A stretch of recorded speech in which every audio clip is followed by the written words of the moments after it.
হাসিনার পরে কে? দুটো নাম নাকি ঘোরাফেরা করছে, একজন হাসিনার বোন শেখ রেহানা, অপরজন হাসিনা কন্যা সাইমা ওয়াজেদ পুতুল। সূত্রের খবর, হাসিনা তার ঘনিষ্ঠ মহলে নাকি বলেছেন সময়ই সব বলবে। তবে পাল্লা ভারী বলে মনে করা হচ্ছে কন্যা পুতুলের, কারণ পুতুল ইতিমধ্যেই নিজের যোগ্যতায় রাষ্ট্রসংঘের দূত হয়ে নারী এবং শিশুদের জন্য কাজ করে। अस्सलाम वालेकुम व्यूअर्स, मैं हूं एहसान खान और आप देख रहे हैं हमारा यूट्यूब चैनल एहसान रिएक्शन विद एहसान। मैं उम्मीद करता हूं आप जहां भी होंगे एंजॉय करते होंगे, मज़े में होंगे और फिटफाट होंगे। व्यूअर्स, बहुत ही इंपॉर्टेंट वीडियो है।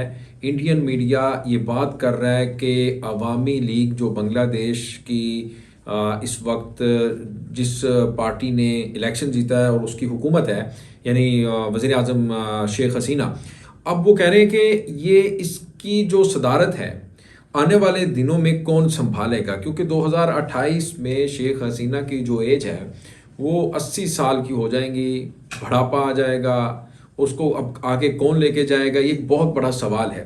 अब जो शेख हसीना की पॉपुलैरिटी है वो तो किसी और की नहीं हो सकती, लेकिन इसके ऊपर अब इंडियन मीडिया डिस्कस कर रहा है कि कौन बनेगा अब आने वाले दिनों में, प्रेसिडेंट कौन बनेगा, अवामी लीग को कौन लीड करेगा।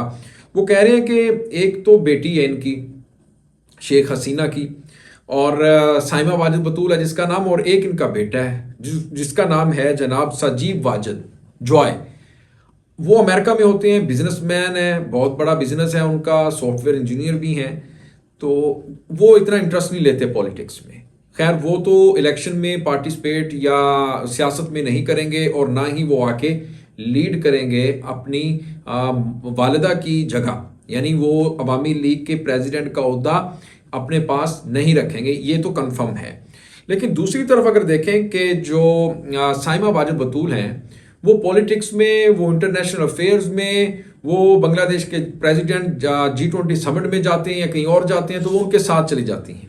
शेख हसीना की जो बेटी है साइमा वाजिद बतूल जिनका नाम है, वो पॉलिटिक्स में भी एक्टिव हैं, वो इंटरनेशनल रिलेशंस में भी काफ़ी मुझे लगता है कि एक्टिव हैं, आपको भी लगता होगा क्योंकि उनके बारे में न्यूज़ बड़ी खुल के सामने आती है। उसकी एक मिसाल है, वो आप ले लीजिएगा कि यूनाइटेड नेशन में वो डायरेक्टर भी बन चुकी हैं और उनको वोट भी मिले थे, जिसमें आपने देखा कि वाज़े अक्सरियत से वो जीत चुकी थी।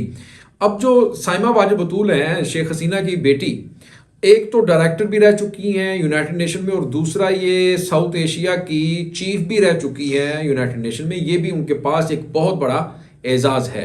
तो इसका मतलब ये हुआ कि आने वाले दिनों में अवामी लीग की तरफ से जो लीड करने वाली हैं शेख हसीना जी की जगह, वो हैं उनकी बेटी साइमा वाजिद बतूल। यानी 2028 में शेख हसीना की उम्र 80 साल के करीब होने वाली है, तो फिर वो तो लीड नहीं करेंगी, उनकी जगह साइमा वाजिद बतूल ही करेंगी।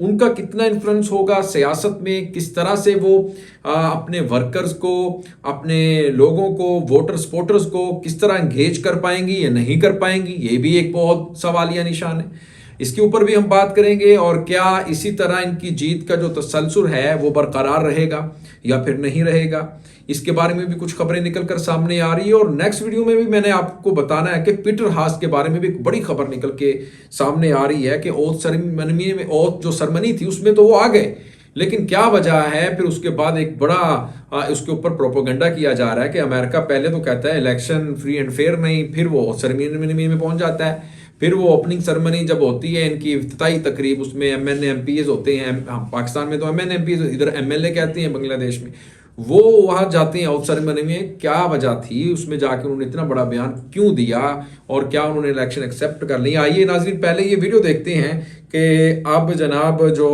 साइमा वाजिद बतूल हैं, क्या वो अब लीड करने जा रही हैं अवामी लीग को। इसके ऊपर वीडियो है, वीडियो देखने से पहले चैनल को सब्सक्राइब कर लें और बेल आइकन भी प्रेस कर दें, वीडियो को लाइक भी किया करें, और कमेंट सेक्शन में आप अपनी फीडबैक से हमें जरूर आगाह भी किया करें। ले जी वीडियो देखिएगा, 3, 2, 1 एंड क्यू। যে হাসিনার পরে আওয়ামী লীগের ব্যাটন কার হাতে উঠছে, অর্থাৎ হাসিনার পরবর্তী ক্ষেত্রে কে হবেন বাংলাদেশের প্রধানমন্ত্রী? হাসিনার বিপুল জয়ের পরে প্রধানমন্ত্রী নরেন্দ্র মোদীও তাকে ফোনে অভিনন্দন জানিয়েছেন। প্রশ্ন হচ্ছে যে পরে কে? দুটো নাম নাকি ঘোরাফেরা করছে, একজন হাসিনার বোন শেখ রেহানা আর অপরজন হাসিনা কন্যা সাইমা ওয়াজেদ পুতুল। সূত্রের খবর, হাসিনা তার ঘনিষ্ঠ মহলে নাকি বলেছেন সময় সব বলবে। তবে পাল্লা ভারী বলে মনে করা হচ্ছে কন্যা পুতুলের, কারণ পুতুল ইতিমধ্যে নিজের যোগ্যতায় রাষ্ট্রসংঘের দূত হয়ে নারী এবং শিশুদের জন্য কাজ করছেন। আন্তর্জাতিক ক্ষেত্রেও তার নামডাক রয়েছে।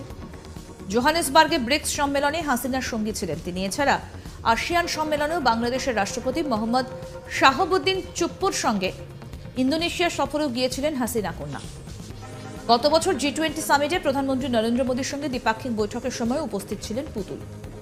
তো সব মিলিয়ে তার দিকেই পাল্লা ভারী বলে মনে করছে কূটনৈতিক মহল। গোটা পরিস্থিতির দিকে নজর রাখছে নয়াদিল্লি। প্রসঙ্গত আপনাদেরকে বলি যে বাংলাদেশে ভোটের দিন বিভিন্ন জায়গায় ব্যাপক হিংসার খবর এসেছিল। কোথাও কোথাও আগুন লাগিয়ে দেওয়া হয় বলে খবর আসে। বুথে বুথে একাধিক হিংসা ঠেকাতে কার্যত সব রকম ব্যবস্থা নিতে হয়েছে বাংলাদেশের প্রশাসনকে। রাজনৈতিক ডামাডোল এমন জায়গায় পৌঁছে গিয়েছিল যে এই ভোটের বিরোধিতা করে সুর চড়া করে বিরোধীদের একাংশ। অনেক দেশই বাংলাদেশের এই ভোট প্রক্রিয়া নিয়ে প্রশ্নও তুলেছিল। আপাতত অপেক্ষা করেই মিলবে এর উত্তর। তবে বাংলাদেশের ক্ষমতা হাসিনার হাতেই থাকছে আপাতত। প্রসঙ্গত আপনাদের বলি, বাংলাদেশের রাজনৈতিক অলিন্দে বিএনপি এখন প্রধান বিরোধী দল হলেও তাদের অস্তিত্ব সংকটে। অনেকেই বিএনপিতে নাম লেখাচ্ছেন, তাই তাদের শক্তি অনেকটাই কমে গিয়েছে। বলা যেতে পারে এখন এককভাবে যেন সর্বশক্তি নিয়ে হাসিনাই ক্ষমতায়। সব ঠিক থাকলে বাংলাদেশে মায়ের ব্যাটন যেতেই পারে মেয়ের হাতে। जनाब, आपने ये वीडियो देखी। वेस्ट बंगाल मीडिया इसके ऊपर रिपोर्ट कर रहा है और वो कह रहा है कि साइमा वाजिद बतूल के ही चांसेस हैं कि वो अब लीड करे अवामी लीग को। 4 बार लगातार अवामी लीग इलेक्शन जीत चुकी है और उनकी ही लीडर, अवामी लीग की ही लीडर शेख हसीना है और वो लगातार 4 बार वज़ीर आज़म बनकर उन्होंने एक बड़ा रिकॉर्ड भी बना डाला है। और इस तरह की मिसाल दुनिया में कहीं नहीं मिलती, स्पेशली साउथ एशिया में तो मुझे नहीं नज़र आता कि कहीं ऐसा हुआ हो। और इसका मतलब ये है कि वहाँ के जो लोग हैं या पॉलिसी मेकर्स हैं या वहाँ की जो इस्टेब्लिशमेंट है, उनको उनके ऊपर ट्रस्ट है कहीं ना कहीं, तो उनके ऊपर वो विश्वास करते हैं आंखें बंद करके, जिसकी वजह से शेख हसीना चौथी बार वज़ीर आज़म बनने में कामयाब हो गई हैं।